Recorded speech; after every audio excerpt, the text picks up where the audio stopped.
We've been doing this for a very long time. If you're not familiar with us, YouTube and Google is your best friend.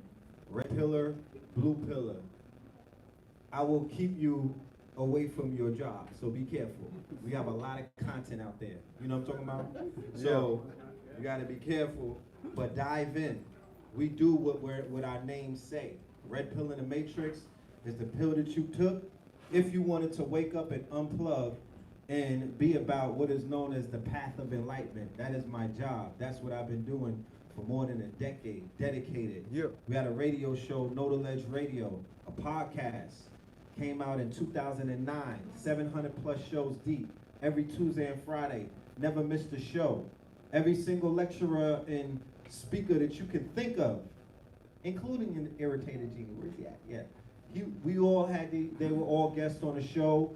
We transitioned after that and began doing YouTube.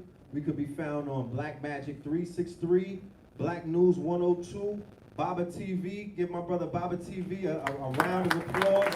Fire every time. Yeah. Shout out to Professor Griff. I want to thank you for believing in me and my brother. Like the brother said, one of our first lectures was in '09 in Atlanta, and we were able to do Fear of a Black Planet with my good brother, the OG, Professor Griff, who, in my opinion, my humble opinion, is one of the most important scholars when it comes to hip hop on the planet. Yeah. Yeah. Who else was there? I don't trust teachers who speak about subjects in times that they know nothing of. And you've been bamboozled and hoodwinked by YouTube and the free access that people have to your brains, the highest form of real estate that you own. Take your brains back. Y'all been handing it over to nincompoops. No, I'm dead serious. To egomaniacs, to sadomasochists. You dig what I'm saying? To people who are not qualified to have real estate inside of your hearts and minds. Sociopaths. Have you seen them lately? You know, we were having this conversation on the way here, and I was saying that, you know, we have to revere our elders. We have to revere the ones who just made transition. They were special. Do you know why? I could simply point it out. Because they had longevity. They earned the title elders. When you look at this new crop that they got, that you've been presented with, they have no longevity. Many of them did not even survive the race. They're not anywhere to be found right now. They are not doing the work. We signed up to do a job against all odds. Yeah. Life on the line, face on the line. I'm recognized everywhere that I go, for good or the bad. So when the people is pulling up, oh, sweat, red and blue. Well, goddamn it, the enemy is also creeping too. Oh, red and the blue. Yeah. I had a situation in Houston, Texas, a few months ago where I went to eat some tacos, right? And the minute I walked in the spot, it must have been like an alt-right rally in there. You feel me? And I was with my daughter and her mother, and those people, I'm talking about spider web tattoos on the elbow, and in Texas, they wear their hammers on their hips. They were looking at me like it was Taco Tuesdays. Like they wanted to eat my food. Because they recognize, oh, this is an op right here. We could score one big for the team. Yeah. We could catch him in his job because they don't play fair. So a lot of us signed up to do this work. We doing it for you. There's no riches. There ain't no pot of gold at the end of the road of this. You know what I'm saying? I'm doing this for my mama's name. I'm doing this for Dr. Sabi's name. I'm doing it for the children that are coming up after me. There's no 401k in consciousness. How many people died penniless? Think about it. But where are their centers of honorarium? Where are their buildings where their pictures are up, where their lectures are playing every day? That's how we could build our towns up, because they were just having this conversation about community. Well, the best place that you can anchor community is do what Walt Disney did. Do what the Jew did in Hollywood. He built a city around a concept. Yeah.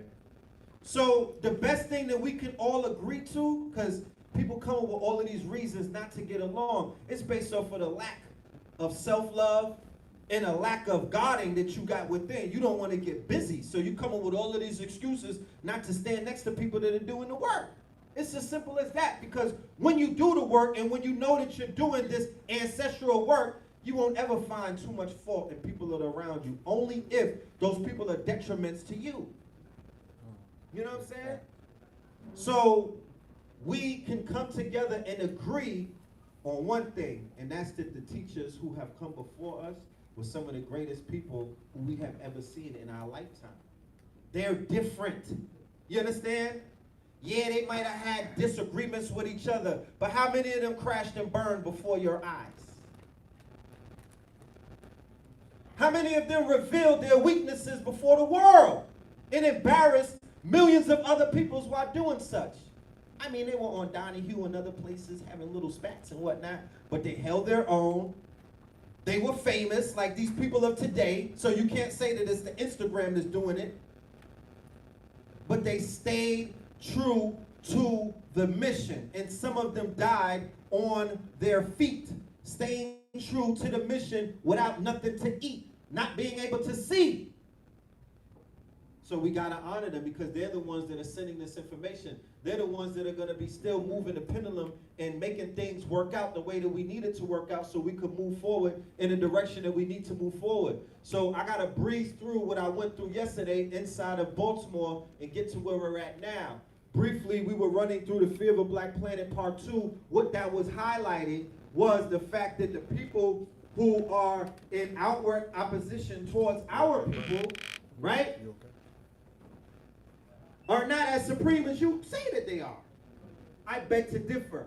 I don't like utilizing the term white supremacy. The only time that I find it warranted is when you're tapping into the definition that Neely Fuller and Dr. Francis Cress Welsing laid out for the people. That's the proper definition. Not the definition that they'll give you in Wikipedia. Because when you read the definition, their acts don't measure up to the definition. The same person that you're looking at who be on the phone, hands, you know what I'm saying, shaking when they're trying to permit Patty and, what's her name, Barbecue Becky, when they're trying to tell on you and call the authorities, their hands are shaking. They're in perpetual states of fear. It's not supremacy. You understand? When they see you smiling, they get mad. That's not supremacy. You understand? You go into a room. This is just this is a challenge. You know what I'm saying? Black man challenge. 100 Ken dolls in one room, right? They all in there doing what they do, romancing each other, fist bumping and all of that stuff that white men do when they're in a room with each other. Be careful when you go in there, right? Wear a chastity belt. Take your shirt off around those 100 white guys. Well, maybe not take your shirt off, but make a muscle or something. And I promise you, that whole room will go goddamn silent, and you'll start feeling all of this weird energy around you. That's not supremacy. There's a genetic inferior on this planet alongside a genetic superior. We don't have to apologize for knowing that fact. Right. You understand? We don't have to lay out any kind of provisions before we say what we gotta say. No, you stand on your truth. Okay? There's a genetic inferior on the planet. That genetic inferior is reaping all kind of chaos, magic around the world. It's not just chaos, it's chaos magic, meaning that they thrive in chaos. They know how to cook your tears. You know what I'm talking about? The more that you cry, the more that you're upset, the more that you're feeling down and despaired about yourselves, is the stronger that they can get. Sounds like a relationship between a parasite and a host, which happens to be one of the oldest relationships on this planet, mind you. Mm-hmm. So you got to begin to identify who's the parasite and who's the host. You might think that you're a parasite because they say, oh, y'all always want to get these free eggs from us. You know what I'm talking about? And this cheese and whatnot. And you're all getting assistance from us. Whereas you don't even realize the majority of the natural resources, the majority of the land that they're exceeding from you, meaning that they're sitting in your throne, meaning that they have all of your resources, all of this open land that our elders had titles and deeds to, right? Like when you talk to brothers and sisters in the Gulf Coast region whose family was sitting on billions of dollars of oil, right? Then they violated the treaty. All of this Maryland and all of these treaties and all of this land and all of the natural resources. How are they taking care of somebody when they took your stuff? You know what I'm saying? They're just cutting you they're just really cutting you a be quiet check. Like, sure, don't make no noise about here's your little welfare or whatever else. Here's your stipends. You're vassals of the state. You're paying them taxes, and they're just giving you things to band-aid you. And then they have other people around you working for them who basically fulfill their agenda every Sunday. But then every Monday to Friday, because we ain't gonna just put it on the church, we could talk about the state workers. We could talk about the people that are working for the federal government. We could talk about the majority of people that we know who are cohorts, because they talk about the system, but who's controlling, whose battery operating the system, whose life force is powering the system. Really think about that. Those men, the black bodies, those boys, it's almost like when they put the chickens into the goddamn chicken McNugget machine. Your cannon fodder. They're feeding off of your bodies. They monetize your corpse. You understand? Whether you're living or dying, they still know how to flip that. Organ harvesting. Every single piece. The same way that you could organ harvest a pig, right? They made products out of every single part of that animal. That's the same thing that they're doing with the human body. I believe it was the Kosovo conflict with the Serbians. That was the beginning of what is known as organ harvesting on the black market, the way that people sell drugs. It was taking place before, but it opened up into a humongous market as a result of that conflict, and it's been booming ever since. They got things in Jamaica where the drug dealers are no longer flipping birds. They're just taking little girls and selling their bodies to the Israelis and other people because that's worth more than a bird. So this is a movement called the Red Pill Movement. It's a bunch of European men who are homoerotics, okay? They hate women, the same womb that they came from. So they're masking themselves behind this movement called Red Pill Movement. And they say men are not women's protectors, providers, or baby makers. This is the mind of the people that we're dealing with. This is the progenitor to what you know as the alt-right and all of these other groups that you see on 4chan and all of this other stuff. Okay? But it's also bringing what is known as mental illness. Alright? Toxic masculinity. These men that you see that are these school shooters and whatnot, look at their faces. Look at their eyes. Look at their expressions. Okay? These are sociopaths. These are psychos. You might work with some. You might have went on a Tinder date with a field. Talk about it. You might shrink around some of them and try to make them feel good about themselves on a daily basis. I don't know why. Why would you do that to yourself? Why would you suppress your greatness around people like that? My guy right here, Kanye West. That's when you hear the information that he's spewing. That's why when I heard it, I immediately picked up on it because I was doing the research about these people prior to that. He's running around red pilling, and they call it an actual process. They call it being red pilled. You understand? So now they're perverting, and now they're taking actual names of people that are in this community and coming up with a counter measure to it. The same way that there's a white Phil Valentine. There's a European Hakeem Bey. Facts. I'm dead serious. Victim culture, men are getting weaker, America's collapsing. The fall of America, Elijah Muhammad, how did he know? You're dealing with a prophet right now. Let's stop playing games. Marcus Mosiah Garvey. The opinions, the philosophies and opinions. How did he know? What telescope was he looking into where he could forecast 100 years ahead of himself? I promise you, if I read you, let me read a few. Let me just show you. This is from the Fall of America.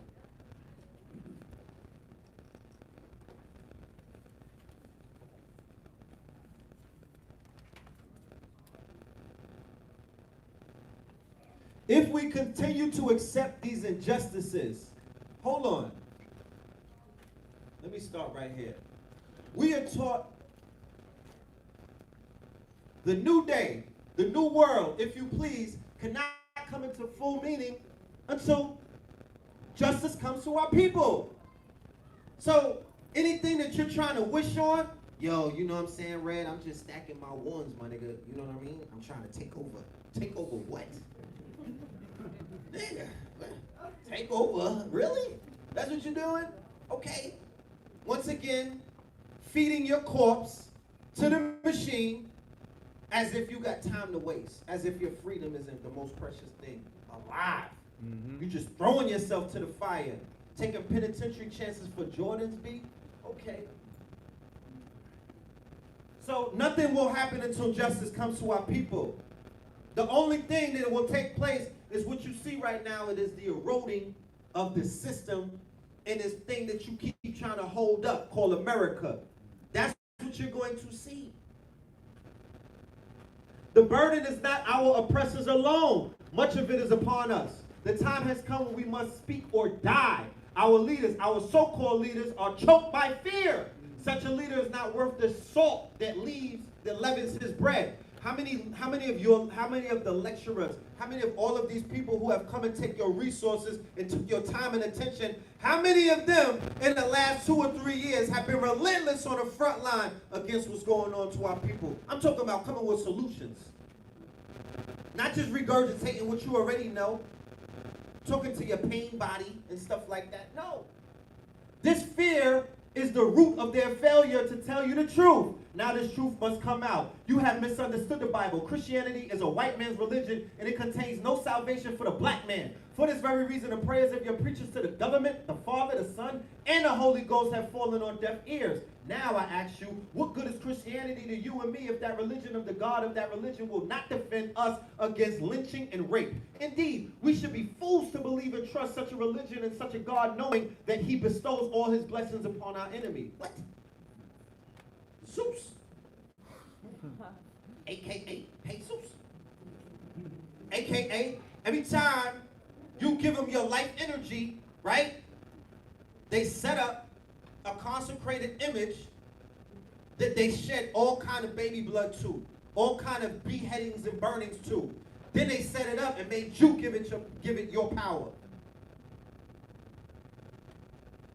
So you're living in what is known as double consciousness. There's a conflict going on within. And you talking about you want to go to war.